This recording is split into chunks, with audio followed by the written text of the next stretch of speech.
Hello friends, இன்றைக்கி நம்ம மல்லி காஃபி ஜிஞ்சர் வச்சு எப்படி ஈஸியாக பண்ணலாங்கிறது தான் பார்க்க போகிறோம். இதுக்கு என்னென்ன தேவையான பொருட்கள்னு ஃபஸ்ட் பார்த்துடலாம்.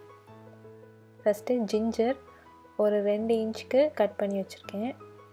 அப்புறம் 2 ஸ்பூன் மல்லி பவுடர், இது நான் அரைச்சி வச்சுருக்கேன். அப்புறமா 2 ஏலக்காய், 2லேருந்து 3 ஏலக்காய் வரை சேர்த்துக்கலாம். இது பார்த்திங்கன்னா பாம் சுகர். அப்புறம் 2 கப் தண்ணி. இன்றைக்கி நான் பால் சேர்க்காமல் எப்படி பண்ணுறதுன்னு தான் காட்ட போகிறேன். பால் சேர்க்குறதா இருந்தால் தண்ணியோட அளவை கம்மி பண்ணிவிட்டு பால் சேர்த்துக்கலாம். ஃபஸ்ட்டு தண்ணியை சுட வச்சுக்கலாம். தண்ணி நல்லா சூடானதும் ஒவ்வொன்றா நம்ம சேர்த்து மிக்ஸ் பண்ணிடலாம்.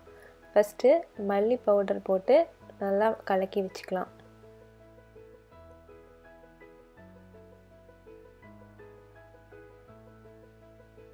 அப்புறமா இப்போ இஞ்சி சேர்க்க போகிறோம்.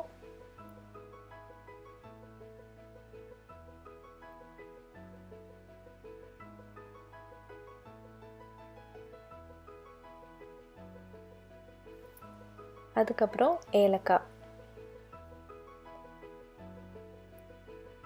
சேர்த்து நல்லா கொதிக்கிற வரைக்கும் வெயிட் பண்ணலாம்.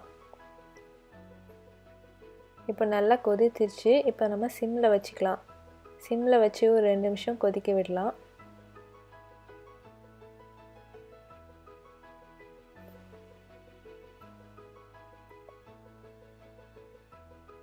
நல்லா கொதிச்சதும் ஆஃப் பண்ணிடலாம்.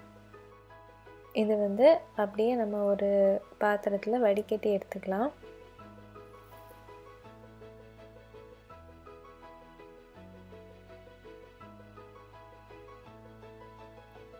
இது கூட நம்ம டேஸ்ட்டுக்கு தேவையான அளவு பாம் சுகர் ஆட் பண்ணிக்கலாம்.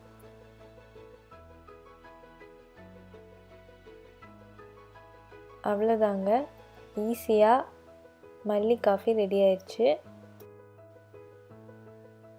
இதை நீங்களும் ட்ரை பண்ணி பாருங்கள். தேங்க்ஸ் ஃபார் வாட்சிங். பை.